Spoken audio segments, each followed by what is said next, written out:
Hollow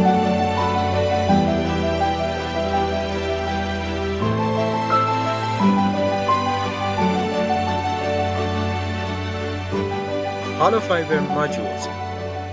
Hollow fiber filtration utilizes thousands of long, porous filaments ranging from 1 to 3.5 millimeters wide that are put in place in a PVC shell. Each filament is very narrow in diameter and flexible. Hollow fiber can find uses for gas separation, reverse osmosis, and ultrafiltration applications. How it works? Hollow fiber filtration works on the same principle as tubular and capillary configurations, but utilizes a small tube diameter which allows for flexibility.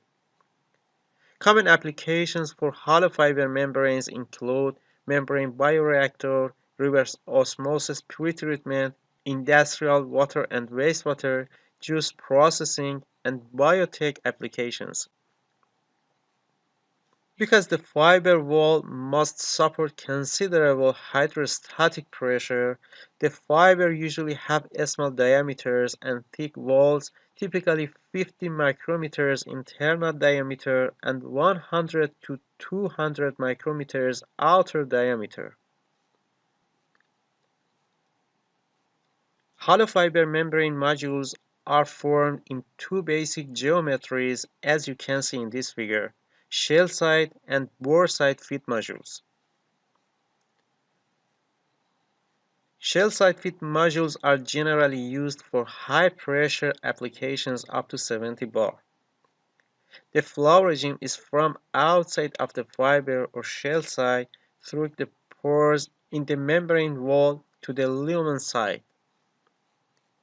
Fouling on the feed side of the membrane can be a problem with this design, and pretreatment of the feed stream to remove particulates is required.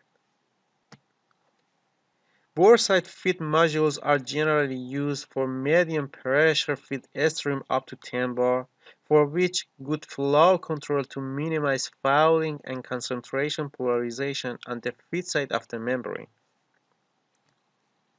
The main difference between hollow fiber and tubular membranes